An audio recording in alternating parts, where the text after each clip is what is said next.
I gotta tell you folks, Harry is miserable. He loves Meghan, he thinks he loves Meghan, and he wants to try to protect her, but what he does not understand is that Meghan does not need to be protected. If you ask me, Meghan did not marry Henry Mountbatten Windsor. She married a prince, that's all that she really cared about, and that was always her plan from the time she was a little girl. And having these invisible children was just a convenient way of cementing that favorable connection. Meghan has no motherly instincts whatsoever, and as much as it pains me to say it, she's an absolute fraud.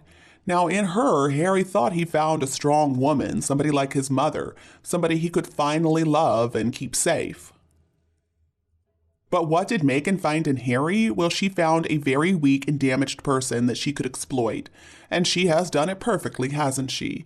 He is not allowed to smoke. What Meghan wants, Meghan gets. Suddenly he's a vegan. He doesn't talk to his brother anymore. And now he's even abandoning the use of his royal style. This ex-mattress actress yacht girl who gave up everything supposedly to come to the UK to be the princess suddenly didn't like it there anymore, and so they decided they had to run off to Canada and then later on to Los Angeles. Does anybody really buy any of this though? I sure don't. This marriage is not going to last. Slowly but surely, Meghan really is chipping away at Harry's confidence, his self-esteem. She has alienated him from his family and friends. She has changed him so that nobody can even recognize him anymore. And when he is no longer useful to her, well, she's gonna abandon him. It's sad what she's done. She has exploited an already damaged man. And I think that if Diana were still living, she would have Meghan Markle's guts for garters. It's amazing how many people are endorsing bullying right now. Harry's miserable because he and Meghan have been bullied supposedly, and people think that they should just smile and take the abuse. But inside, Harry is clearly breaking down. I think Harry has regressed a lot since Meghan entered his life. I think he's still not over the death of his mother. He saw how anxious his mother was. He witnessed her nervous breakdown behind Kensington Palace gates because of her treatment by the UK tabloids when he was only 12 years old. And he did have to walk behind her coffin, and I don't think he will ever get over that. And now, 20 years later, he fell in love with a nasty snake. Harry and Meghan claim that they've been so bullied by the UK tabloids, the ones in the Royal Rota, that they have abused Meghan Markle, an archofficial. No. I mean, again, Harry's just a grown man, and he was reliving the same experience that he went through with his mother, he thought. But it was all down to Meghan Markle's manipulation. And I believe that Harry really believes that they were out to get Meghan just like they were out to get his mother. He couldn't see that he was just being tricked by Meghan. And okay, people will say that it's not fair for us to judge Harry, that we don't know what his life is like. We haven't walked a mile in his shoes. Well, all right. I don't think, though, that we really have to have walked a mile in his shoes to see what's going on in this situation. And then how could we forget about Andrew and his friendship with a convicted sex offender who trafficked underage girls to sleep with rich older men? It's pretty easy to see that Andrew and Meghan and Harry are both problems for the royal family. In the age of social media, which is where we find ourselves now, there is some scary stuff that goes on. People even kill themselves because of bullying online. Now, Diana never had to deal with that, thank goodness.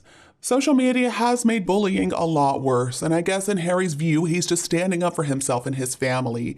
It's just sad to me that Meghan has completely brainwashed him.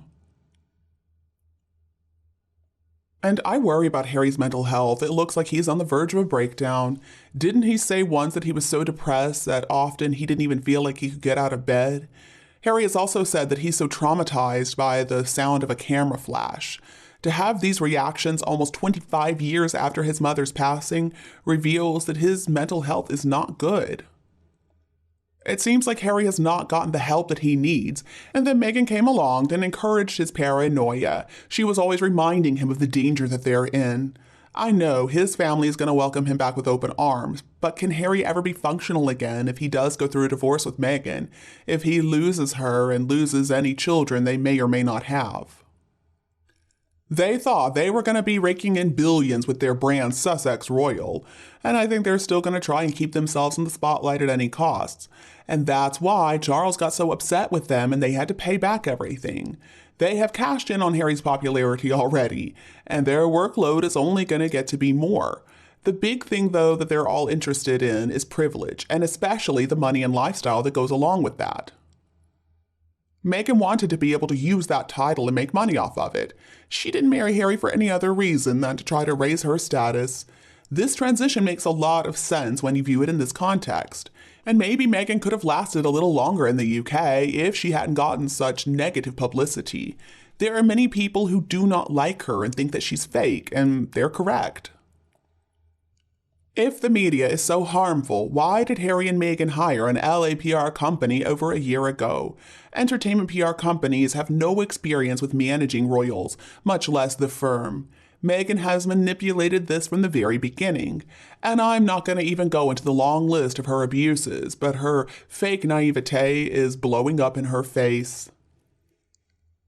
The big tragedy of all this mess is that Harry has been eliminated from the only installation that offered him pride and comfort. He was dedicated to his military associations. He was proud of his participation, and he was the creator of the Invictus Games, but now all of that is gone. If you look at his face, you can see that he's miserable. He looks like a shell of who he used to be. Meghan has overplayed her hand this time, though. She tried to manipulate a 1,000-year-old institution. She didn't count on people's reaction to treating a respected icon and devoted grandmother so awfully. She has insulted Harry's family, the whole Commonwealth, and by the way, people in the US too. Now maybe Meghan's going to have some success in the entertainment industry for a short time. Hollywood may still eat up any association to royalty because we do respect people like the Kardashians, Britney Spears and Charlie Sheen and people like that. But it's going to fade. Like so many other people who have made headlines when the public moves on to the next shooting star, she's just going to be a memory very soon. Meghan is so much like Wallis Simpson. She also thought that she could manipulate the crown, and she was wrong.